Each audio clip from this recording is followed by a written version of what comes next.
네, 미리네 라이브 돈돈입니다.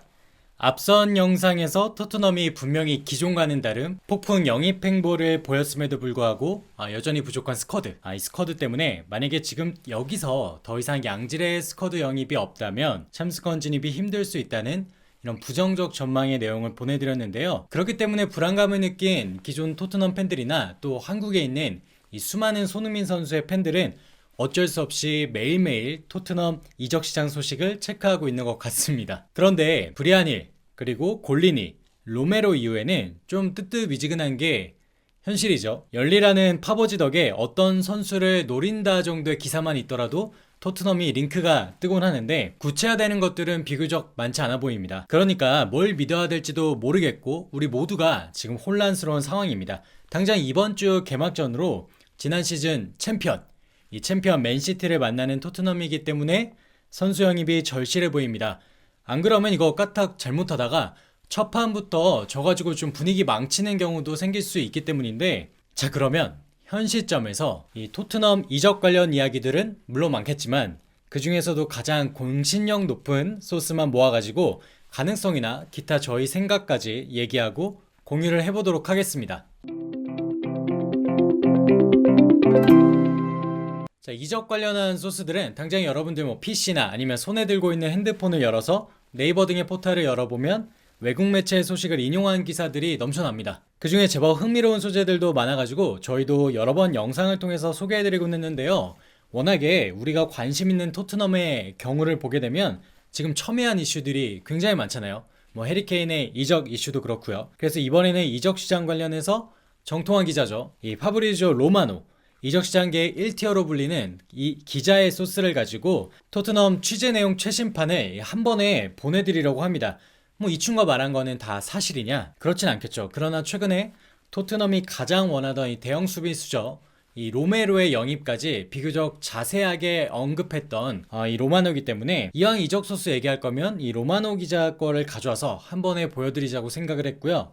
워낙 요즘은 축구 팬분들이 더욱 똑똑하고 또 로마노 같은 기자들을 팔로우해가지고 킬패트릭이나 이런 골드 같은 기자들을 직접 여러분들이 팔로우하기도 하고 내용을 접하고 심지어 유럽에 살고 계시는 분들도 많기 때문에 현지 소스도 이미 충분하더라고요. 그래서 그런 분들, 이런 소스를 이미 다 알고 있는 분들은 과감하게 영상 스킵하셔도 상관없고요. 근데 그게 아니라 이 토트넘 이적 관련해서 믿을만한 이슈가 그래서 어떻게 되고 있는데 한번 종합본을 보고 싶다, 이런 분들이 계시다면 이 영상 계속해서 봐주셔도 될 것 같습니다.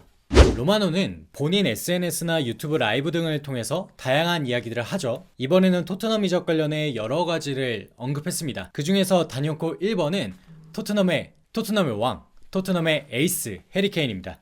여전히 맨시티의 탑 타겟은 케인이라고 했고요. 하지만 토트넘은 NFS, 즉 나포세일입니다. 맨시티가 원하고 케인도 원하고 있는데 토트넘은 안 판다. 여기까지가 아마 팩트고요. 여기서 저희 사견을 좀 더한다면 안 판다고 했던 토트넘은 급할 게 없습니다. 계약 기간이 남았기 때문이죠. 그럼 나머지 맨시티랑 케인 입장이 중요할 텐데 케인은 이미 카드를 많이 썼어요. 더군다나 지난번 훈련 무단 불참이라는 이 축구계 파동으로 불릴 수 있는 악수까지 뒀지만 케인에게 돌아오는 건 엄청난 악플이었죠. 이렇게 되면 케인 거는 최종적으로 맨시티에게 달려 있습니다. 맨시티의 제안을 보고서 토트넘이 괜찮은데? 한번 응해볼까? 그러니까 응하냐 마냐의 문제로 보면 될 것 같단 말이죠.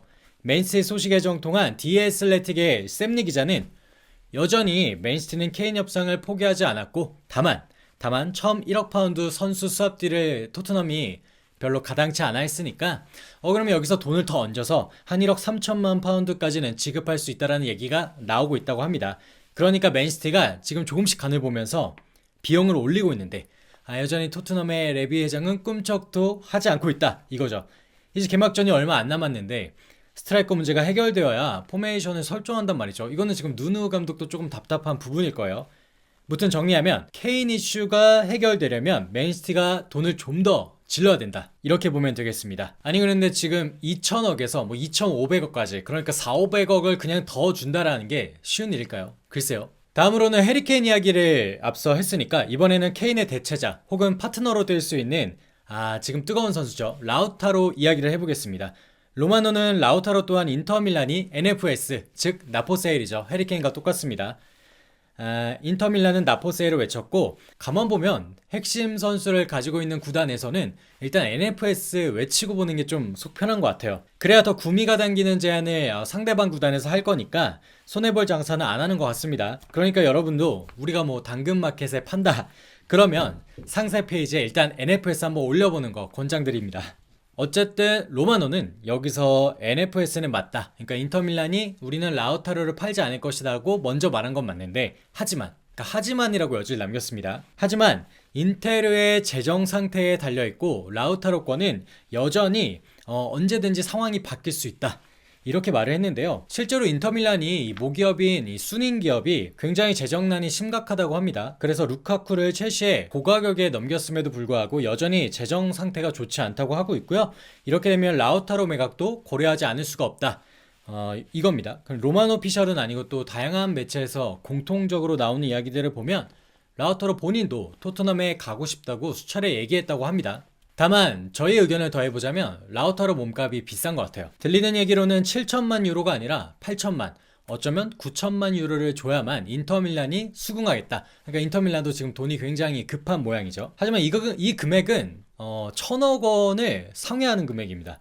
이렇게 되면 케인의 처분 없이, 그러니까 맨시티의 케인을 넘기지 않고서 추가로 영입하기에는 상당히 부담이 따르는 금액이죠. 따라서 라우타로의 문제는 케인의 거치와 연결지어서 바라보는 게 현재로서는 타당하지 않을까, 이렇게 봅니다. 이제 공격수 이야기들을 했으니까 수비수 이야기를 한번 해볼게요. 많이 얘기가 돌았던 피오렌티나의 밀렌코비치는 웨스트햄 얘기가 많으니까 건너뛰고요. 토미야스에 대해서 로마노가 얘기합니다. 토미야스는 거래가 가능해 보입니다. 다만 이적료의 차이가 조금 있다. 비교적 이렇게 담백하게 얘기했는데요. 그러니까 토미야스 건은 진전이 많이 되어 있는데 막판에 이 구단 간의 지급 방식에 좀 조율 문제가 남아있는 것 같아요. 여기서 저희 사견을 더하기 전에 추가로 칼치오 메르카토라는 곳에서 소식을 하나 더 내보냈는데, 여기서는 토트넘이 볼로냐와, 그러니까 볼로냐는 토미야스의 소속 구단이죠. 이 구단과 이적료 2천만 유로에 합의했다고 합니다. 하나로 300억이 조금 안 되는데, 다만 지불 방식의 문제로 영입이 지연 중이다, 이렇게 밝혔습니다. 이 언론이 찌라시도 많이 내긴 하지만 로메로의 토트넘 이적도 발표한 곳이니까 우선 소개해드렸고요. 지불 방식의 문제라면 참 토트넘 영리한 것 같습니다. 파라티치일까요? 아니면 레비 회장의 머리에서 나온 걸까요? 로메로도 임대 후 영입이었잖아요. 아마 그런 형태로 볼 수도 있겠고, 아니면 이거는 할부 지급일 수도 있겠죠. 어찌되었건 토미야스는 웬만하면 오지 않을까 이렇게 생각하는데, 왜냐하면 지금 토트넘은 보면 토미야스를 빼고 토트넘 우측 풀백을 보면 탄강가, 오리에, 도어티 이 정도입니다. 그러니까 비교적 좀 약하죠.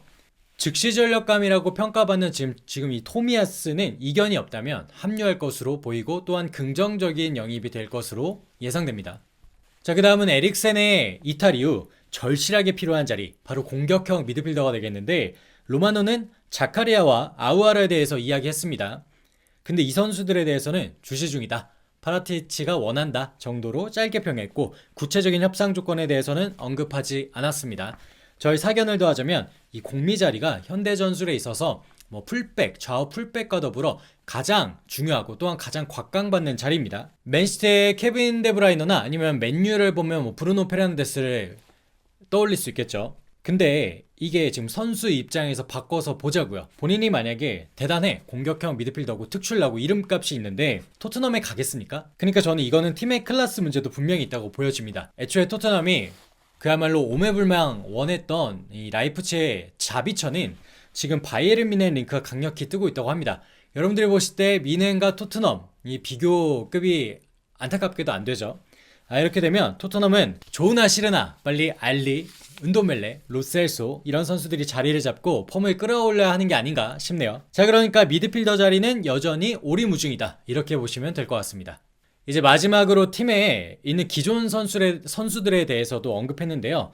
먼저 베르바인과 모우라입니다. 매력적인 제안이 오면 매각할 수 있다라는 평들이 있었던 선수들인데, 지금 상황을 볼 때 로마노는 이 두 명의 선수는 남아있을 것이라고 했습니다. 프리시즌을 보면 베르바인은 좀 아쉬웠지만 모우라의 드리블만큼은 여러분 보셨나요? 진짜 살아있더라고요. 그러니까 모우라 선수 정도는 약팀이랑 할 때 분명히 활용도가 있다고 좀 생각을 하고, 그 다음은 매각 1순위로 점쳐졌던 해리 윙크스와 무사 시소코입니다. 이 두 명의 거치는 반대로 흘러가는 것 같습니다. 먼저 윙크스는 누누 산투 감독 아래에서 굉장히 행복해 보인다고 하고 여전히 남아있을 것이라고 하고, 반면에 시소코는 팀을 떠날 것으로 보여진다고 합니다. 제 개인적으로는 윙크스나 시소코 모두 빨리 팀을 떠나는 게 좋다고 생각하는데, 어쨌든 둘 중 하나는 떠날 것으로 보여집니다. 여러분들과 함께 지금까지 토트넘의 스쿼드, 즉 공격수부터 수비수, 그리고 공격형 미드필더 자리까지 토트넘이 현재 고민하고 있는 이 선수들 자리, 이적 상황에 대해서 공신력 높은 로마노의 이야기를 가져와서 쭉 말씀드렸습니다. 어떻습니까? 공감되는 부분도 있고 여전히 해결되지 못한 문제들도 있겠죠. 해리케인의 거치가 바로 그거겠죠. 로마노는 마지막으로 끝에 재밌는 예상을 하나 남겼는데요. 이적 시장 종료 전에, 그러니까 일주일 정도 남았죠. 토트넘의 굵직한 영입이 한 2차례 정도 남아있을 것이다, 이렇게 호기롭게 외쳤는데요. 이건 아마도 토트넘의 선수 영입에 대한 의지를 반영한 것 같습니다. 어쨌든 손흥민 선수가 속한 팀 토트넘이기 때문에 제발 강력해진다면 더할 나위 없겠죠. 얼마 안 남은 이적 시장 한번 기대해 보겠고요. 또 핫한 소식이 있게 되면 여러분께 바로바로 전달해 드리도록 하겠습니다.